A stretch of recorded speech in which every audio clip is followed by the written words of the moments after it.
থাকিলেও শিক্ষকসকলে অহা যোৱা কৰে ক্লাছ কৰিবলগীয়া নহয় তাৰ কাৰণটো আছিল যে এওঁলোকৰ প্ৰশাসনীয় কন্ট্ৰলটো উচ্চ শিক্ষা সঞ্চালকালয়ৰ লগত আছিল সেইকাৰণে তেওঁলোকক ট্ৰান্সফাৰ কৰিব পৰা নগৈছিল আজিৰ পৰা আমি সংস্কৃত টোল আৰু পালি টোলৰ প্ৰশাসনীয় ডিপাৰ্টমেন্ট ডাইৰেক্টৰ অফ হায়াৰ এডুকেশ্যনৰ পৰিৱৰ্তে আমি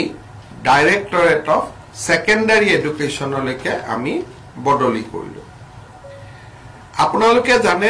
যে যোৱা কিছুদিনৰ পৰা আমাৰ কংগ্ৰেছ দলৰ সভাপতি ভূপেন বৰা দলৰ নেতা ৰকিবুল হুছেইন ডাঙৰীয়াই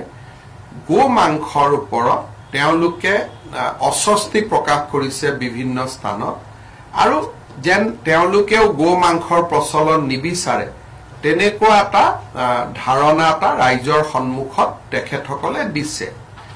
ভূপেন বৰা ডাঙৰীয়া আৰু ৰকিবুল হুছেইন ডাঙৰীয়াৰ যিখিনি ষ্টেটমেন্ট আজি আমাৰ কেবিনেটত তাক পুংখানুপুংখভাৱে আমি বিশ্লেষণ কৰো আৰু আমি দেখা পাওঁ যে আমাৰ যিখন গো মাংস নিবাৰণী আমি আইন কৰিছিলো সেই আইনখন যথেষ্ট শক্তিশালী কিন্তু তাত এটা প্ৰভিজন নাছিলে যে কমিউনিটি ফেষ্টিভেলত যে গো মাংস আমি খাব পাৰো নে নাই আৰু হোটেল ৰেষ্টুৰেণ্টত আমি গো মাংস খাব পাৰো নে নাই আজি আমাৰ কেবিনেটত এটা সিদ্ধান্ত হল যে অসমৰ কোনো হোটেল আৰু ৰেষ্টুৰেণ্টত গো মাংস পৰিবেশন কৰা নহব আৰু বিভিন্ন ধৰণৰ যি সামাজিক ফাংচন হয় কোনোবাই ধৰ্মীয় সভা পাতিলে কিবা পাতিলে যিবিলাক সামাজিক সভা হয় সেই সামাজিক সভাটো গো মাংস খাব পৰা নহব যেটো এটা অভিযোগ আছিল যে কোনোবাই গো মাংস দি দিলে তাৰমানে পাব্লিকলি খালে এতিয়াৰ পৰা public consumption of beef has been totally prohibited from today so in no restaurant in no hotels and in no public places beef can be served so eto amar jikhon act asile সেই actত এখিনি আমি নতুন provision লগাম আৰু মই ভাবো যে এই provisionে বা এই ব্যৱস্থাই আমাৰ যেটো অৰিজিনালি যে আমি অসমত ক্যাটল prohibition কৰিব খুজো সেই ব্যৱস্থাকো টনকিয়াল কৰিব আৰু ৰকিবুল হুছেইন আৰু ভূপেন বৰাই যিখিনি বিচাৰি আছিল ডাইৰেক্টলি ইনডাইৰেক্টলি হেখিনিটো অলপ আগবাঢ়ি যাব গতিকে আমি আশা কৰিম যে এই ব্যৱস্থা কংগ্ৰেছ দলে আমাক সমৰ্থন কৰিব তাক আমি আশা কৰিছো বা তেওঁলোকে সমৰ্থন কৰক নকৰক that is their political সিদ্ধান্ত but today our cabinet has decided to prohibit consumption of beef in public places including hotel and restaurant যিকোনো এৰিয়াত আগতে আছিল মন্দিৰৰ 5 কিলোমিটাৰ এতিয়া হেতু আমি গুটে অসমলৈকে এক্সটেন্ড কৰি দিলো যে কোনো জায়গাতে এটো খাব নোৱাৰিব ইন পাব্লিক প্লেস হোটেল আৰু ৰেষ্টুৰেণ্ট এখিনি আজি আমি prohibit কৰাৰ কাৰণে সিদ্ধান্ত গ্ৰহণ কৰিলো ফাইনালি বহুতে মোক খুধে স্যাৰ কেবিনেট এক্সপানশন কেতিয়া হ'ব অহা 7 তাৰিখে দিনৰ 12 বজাত অসম মন্ত্ৰী সভাৰ এটা ক্ষুদ্ৰ সম্প্ৰসাৰণ কৰা হ'ব আৰু ডিটেইলছ অহা কালি বা পৰখি আপোনালোকে পাব 7 তাৰিখে 12 বজাত আমাৰ মন্ত্ৰী সভাৰ এটা সৰু সম্প্ৰসাৰণ এটা কৰা হ'ব এজন হ'বনে দুজন হ'বনে তিনিজন হ'ব হেতু অহা কালি মই দিল্লীত কথা পাতিম তেতিয়া মই গম পাম এইখিনি আৰু আপুনি একিদিনত প্ৰধানমন্ত্ৰী ডাঙৰীয়াক সাক্ষাৎ কৰিলো আপোনালোকক আমাৰ প্ৰায় 1 লাখ কোটি টকাৰ অসমৰ ইনফ্ৰাষ্ট্ৰাকচাৰৰ বিভিন্ন প্ৰজেক্ট কেন্দ্ৰত বিভিন্ন পৰ্যায়ত আছে মই কেইটামান আপোনালোকক উদাহৰণ দিছো আমি 25 ফেব্ৰুৱাৰীৰ আগতে আমি কেইবাটাও কাম অনুমোদনৰ কাৰণে চেষ্টা কৰিছো এটা হল বঙাইগাঁও ৰিফাইনাৰী শোধন ক্ষমতা 5 মিলিয়ন মেট্ৰিক টনলৈকে বৃদ্ধি কৰা এটা প্ৰকল্প দ্বিতীয় প্ৰকল্পটো হল নামৰূপৰ যেটো আমাৰ ফাৰ্টিলাইজাৰ কোম্পানী আছে তাৰ যেটো এক্সপানশন প্ৰায় 10,000 কোটি টকা লাগিব সেই প্ৰকল্পৰ অনুমোদন কৰো তৃতীয়তে আমাৰ Guwahati ring road Narengi Kurua bridge সহ তাৰ যাতে প্ৰধানমন্ত্ৰী ডাঙৰীয়াই আধাৰশিলা কৰিব পৰা অৱস্থালৈকে যায় আমাৰ ইনভেষ্টমেন্ট আৰু ইনফ্ৰাষ্ট্ৰাকচাৰ সামিটৰ আগতে সেই সময়তে যাতে আমাৰ কাজিৰঙাৰ এলিভেটেড কৰিডৰটোৰ ওপৰত এটা সিদ্ধান্ত হয় সেই সময়তে যাতে আমাৰ নুমলীগড় আৰু গহপুৰৰ মাজত টানেলটো সম্পূৰ্ণ হয় তৃতীয়তে আমি এটা বহুত ডাঙৰ প্ৰজেক্টত কাম কৰি আছো হেতু হল গুৱাহাটীৰ পৰা আমি বৰাপানীলৈকে যাম আৰু বৰাপানীৰ পৰা শিলচৰ 4 ঘণ্টাত গৈ পাব পৰা প্ৰায় 25,000 কোটি টকা ব্যয় হ'ব হেতু কয় এক্সপ্ৰেছ হাইৱে অৰ্থাৎ প্ৰথম আপুনি যাব বৰাপানীৰ পৰা সিধাই গৈ আপুনি শিলচৰ এটো যেটো ইষ্ট ওয়েস্ট কৰিডৰ হৈ আছে হাফলং দি তাত যেহেতু পাহাৰুৱা ৰাস্তা কেতিয়াবা ভাল হ'ব পাৰে কেতিয়াবা বেয়া হ'ব পাৰে তাৰ কাৰণে এটা বহুত ডাঙৰ প্ৰজেক্ট চিন্তা কৰা হৈছে যে ৰাতিপুৱা আপুনি শিলচৰত গৈ গধূলি যাতে ঘূৰি আহিব পাৰে তেনেকুৱা এটা প্ৰকল্প চিন্তা কৰি তাৰ বিষয়ে আমি প্ৰধানমন্ত্ৰী ডাঙৰীয়াক এটা নিবেদন কৰা হৈছে যে আপুনি এটো কনসিডাৰ কৰক তেতিয়া আমাৰ খুব ফাস্ট হ'ব 1.5 ঘণ্টা বৰাপানী গৈ আৰু নেক্সট 3.5 ঘণ্টাত আপুনি ৰবি কোনটো জায়গাত গৈ পাম পঞ্চগ্ৰামত গৈ পাব পাৰো সো এই এটা ডাঙৰ প্ৰজেক্ট সেকেন্ড হল মৰিগাঁৱৰ পৰা দৰং সংযোগী ব্ৰহ্মপুত্ৰৰ ওপৰত আৰু এখন দলং নাৰেঙ্গী কুৰুৱাৰ লগতে আৰু এখন দলং সো এনেকে বহুত কেটা প্ৰজেক্ট আমি ভাৰত চৰকাৰৰ লগত কথা পাতি আছো এইবোৰটো এনে সপোন লাগে কিন্তু প্ৰধানমন্ত্ৰী ডাঙৰীয়াই মোক কৈছে যে গোটেই লিষ্টখন নহলেও যিমানখিনি কৰিব পৰা যায় তেখেতে অসমৰ কাৰণে কৰিব চেষ্টা কৰিব গতিকে ইমান ডাঙৰ লিষ্ট হলে 1 লাখ কোটি মান লাগিব কিন্তু তথাপিতো তেখেতে মোক কথা দিছে যেনেকে ৰিফাইনাৰী এক্সপানশনটোতে 8-9,000 কোটি লাগিব ফাৰ্টিলাইজাৰ 10,000 কোটি লাগিব শিলচৰ ৰাস্তাটো হলে 25,000 কোটি টকা লাগিব যদি তলত আমাৰ টানেলটো হয় 12,000 কোটি টকা লাগিব গুৱাহাটী ৰিং ৰোডত 8,000 কোটি এলিভেটেড কৰিডৰটো হলে 8,000 কোটি তাৰমানে গোটেইবোৰ মিলিলে শিলচৰ ৰাস্তাটোত অকলে 25,000 crores গতিকে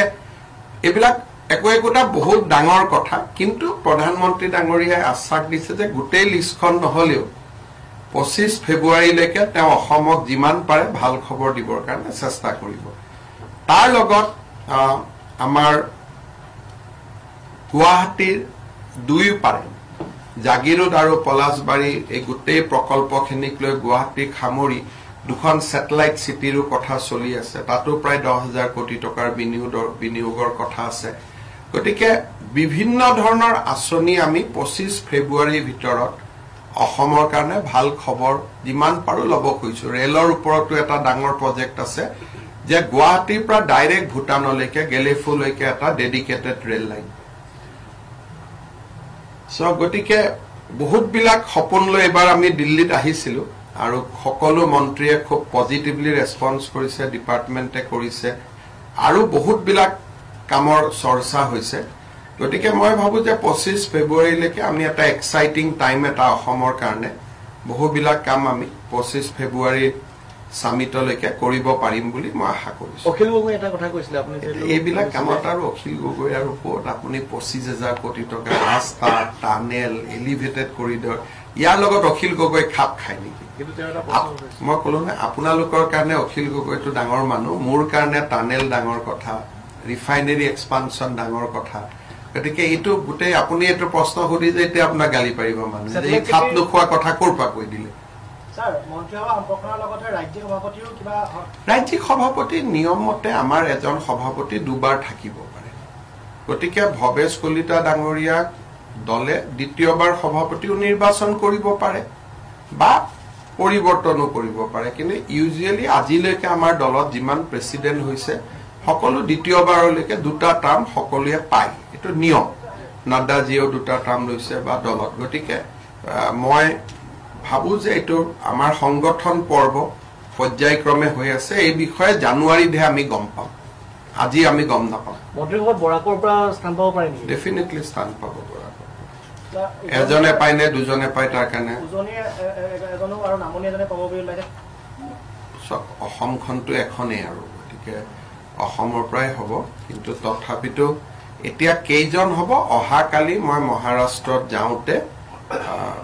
তাতে মই নাড্ডাজী আৰু অমিত শ্বাহজীক লগ পাম তেতিয়া সেই অলপ 2 মিনিটতে বহি পেলাই অনুমোদনটো ল'ব লাগিব কিন্তু মোৰ ফালৰ পৰা মই চিঠিখন দি দিছো কালি গম পাম মোক খালি এটোৱে কৈছে যে তই 7 তাৰিখে কৰিল কোন হ'ব কোন নহ'ব তো কালি জনাম মানে মুঠ 4 জন মান থাকিব পাৰে এতিয়ালৈকে একোৱে গম নাপাওঁ মইতো গোটেই বৰ্তমান মন্ত্ৰী কোন হ'ব পৰা মন্ত্ৰী কোন গোটেইখনে পঠাই দিছো ভেকেন্সি কিমান গোটেইখিনি দিছো গতিকে অহা কালি গধূলি গম পাম আৰু তাৰ পিছত আৰু একো লুকাবলগীয়া নাই আৰু এবাৰ অনুমোদন পালে ৰাজভৱনলৈকে লিখিয়ে দিম তেতিয়া গমে পাব কিন্তু আজিলৈকে এতিয়ালৈকে ময়ো নাজানো মই খালি ডেটটো জানো কিন্তু হয়তো এনেকুৱা হ'ব পাৰে মাত্ৰ এজনে থাকি যাব পাৰে বা তেওঁলোকে ভাবি চিন্তি কিবা পৰিৱৰ্তন কৰিও ক'ব পাৰে মোৰ ভিউজখিনি মই কালি দি দিছো কিন্তু তেওঁলোকে মোক অহা কালি জনাম বুলি কৈছে স্যার গো মাংস নोटिफिकेशन हिंदी में कोई दिबो नेকি নতুন नोटिफिकेशन हमारे असम में हमें गो हत्या को निश्चित करने के लिए कानून लाया थे ये 3 साल हो गया उससे हमें काफी सफलता हम मिला हूं लेकिन अभी आगे जाके हम ये निर्णय किया हूं कि असम में गो मांस कोई भी रेस्टोरेंट और होटल में सर्व नहीं होगा और साथ में कोई पब्लिक फंक्शन में भी या पब्लिक प्लेस में भी ये सर्व नहीं किया जाएगा सो ये हमने कंप्लीटली होटल रेस्टोरेंट और पब्लिक प्लेस में बीफ को हमें कंजम्पशन ऑफ बीफ मांस को खाना हमने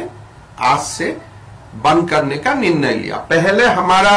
ये निर्णय था कि मंदिर का 5 किलोमीटर तक लेकिन ये अभी हम पूरा स्टेट में एक्सपांड कर दिया हूं कि कोई भी कम्युनिटी प्लेस में पब्लिक प्लेस में होटल में रेस्टोरेंट में आप इसको खा नहीं पाएगा तो ये हमारा जो हमने शुरू किया था 3 साल आगे इसको आज हम थोड़ा और एक कदम आगे बढ़ा के लेके गया আছে বহুত শাস্তি আছে তাতে আপোনালোকে পঢ়ি ল'ব এইটো অলৰেডি আছে জেল পৰ্যন্ত কনজাম্পশনৰ কথা ক'লে তাত বিক্ৰীৰ কথা কনজাম্পশন হলে বস্তুটো আৰ হোটেলত কনজাম্পশন মানে কি মানুহেটো বিনা পইচাত নাখায় তাতটো বিক্ৰীয়ে কৰে নহয় মানে খোৱা আৰু খুৱা খোৱা দুইটাই পাব্লিক প্লেছত কেতিয়াবা দেখা যায় যে মছজিদ বা তেনেকুৱা মানে পাব্লিক প্লেস বুলি কৈছে এটা এখিনি মই আপোনাক প্ৰাইভেট প্লেসটো বেলেগ পাব্লিক প্লেসটো বেলেগ দেখা গৈছে কিছুমান ৰেষ্টুৰেণ্ট আছে যি কেৱল গোমাংসৰ ওপৰতে ডিপেন্ড এতিয়া এইবিলাক বন্ধ হ'ব আৰু তেওঁলোকে শাক পাচলি বিক্ৰী কৰিব এই প্ৰসংগতে অখিল গগৈৰ কথাটো মই আনিছিলো আচলতে ইমান ডাঙৰ মানুহৰ কথা ইমান ভাল কথা মজা নানিব আপোনালোকৰ এটা ফেসিনেশন আছে এইটো আপোনালোকৰ লগত ৰাখক মোৰটো ফেসিনেশন নাই গতিকে মই কিয় এটোত পৰো এনেকুৱা ইন্টাৰেষ্টটো মোৰ নাই গতিকে আপোনালোকৰ ইন্টাৰেষ্ট আছে লগ পালে কথা বাৰ্তা পাতি থাকিব মইতো মোৰটো তেওঁৰ প্ৰতি কোনো ফেসিনেশন নাই স্যাৰ উৰিষ্যা সিএমএ পদগ্ৰহণ প্ৰথম দায়িত্বভাৰ গ্ৰহণ কৰি তেওঁ যিহেতু কৈছে যে অসমলৈ আহি অসমৰ চাহ জনগোষ্ঠী যিসকল লোক আছে তেওঁলোকৰ ওপৰত আপত্তি কি আছে আমাৰ অসমৰ চাহ জনজাতিৰ লোক বহুত ভাল অৱস্থাত আছে গতিকে আহিলেতো আমি ষ্টেট গেষ্ট ডিক্লেয়াৰ কৰি দিম আমিতো ভাল পাম না কাৰণ অসমত মই নিজে 2খন ৰাজ্য ঘূৰি আহিছো অসমত যিমান সুবিধা আছে 30 মেডিকেল সিট 3% চাকৰি ৰিজাৰ্ভেশন ৰাস্তা স্কুল ইমানটো তাতো নাই গতিকে অসমত আহিলেতো আমি ওয়েলকাম কৰিম ষ্টেট গেষ্ট ডিক্লেয়াৰ কৰিম কিবা পলিটিক্যাল কনস্পিৰেসি একো নাই ভালহে কথা আমি যিমান অসমত ভাল কাম কৰিছো এইবিলাক যদি কোনোবাই চাব আহেটো আমি কিয় বেয়া পাব লাগে আজিতো অসমত আমি দেখোন মানুহ টুৰিষ্ট মাতিয়ে থাকো আহক বুলি ইমান সুবিধা দিছো গতিকে আৰু যদি কোনোবা জনতাটো আৰু আহি পেলাই যদি ইয়াত আমাৰ অসমত সময় খৰচ কৰে আমাৰ তাতকৈ আমি ভাল কিয় পাম আমিতো উইল বি ভেৰি হ্যাপি জুনে অসমত নাহে কিয় এটা বস্তু ক্লিয়াৰ কৰিবলৈ বিচাৰিছিলো যে সাহিত্যিক বটা আৰু পেনশন দুটা হুকিয়া বিভাগ একেদিনাই হ'ব বটা কিছুমানে পাব পেনশন কিছুমানে পাব যিবিলাকে চৰকাৰী চাকৰি নাগত নকৰিছিলে তেওঁলোকে পেনশন পাব যিবিলাক আৰু যিয়ে চৰকাৰী চাকৰি কৰি পেনশন পায় তেওঁলোকে বটা পাব কিন্তু কিছুমান আকৌ চৰকাৰী চাকৰি আছে য'ত পেঞ্চন নাপায় ধৰক ষ্টেট ফেডত কাম কৰিলে FCAত কাম কৰিলে তেওঁলোকে পেঞ্চন পায় মুঠতে দুটা পেঞ্চন দুটা পেঞ্চন এইটো একচুৱেলি নিয়ম নহয় দুটা পেঞ্চন পোৱা অডিটে অবজেকশ্যন কৰিছিল সেইকাৰণে আজি আমি অবজেকশ্যনটো মিট কৰি দিলোঁ আগত যিখিনি এক্সিষ্টিং পাই আছিলে তেওঁলোকক সলনি নকৰোঁ কাৰণ কোনোবাই পাই আছিল অলৰেডি মৃত্যু হ'ল কোনোবাৰ পত্নীয়ে পাই আছে সেইবিলাক আমি এইটো আজি এই বছৰৰ পৰা আগত যোনে যেনেকে পাই আছিল এইটো আমি ডিষ্টাৰ্ব নকৰোঁ কাৰণ এইটো ঘৰৰ বাজেটত সোমাই গৈছে বস্তুটো গতিকে এতিয়া ডিষ্টাৰ্ব কৰাটো ঠিক নহয় Excuse me. Thank you.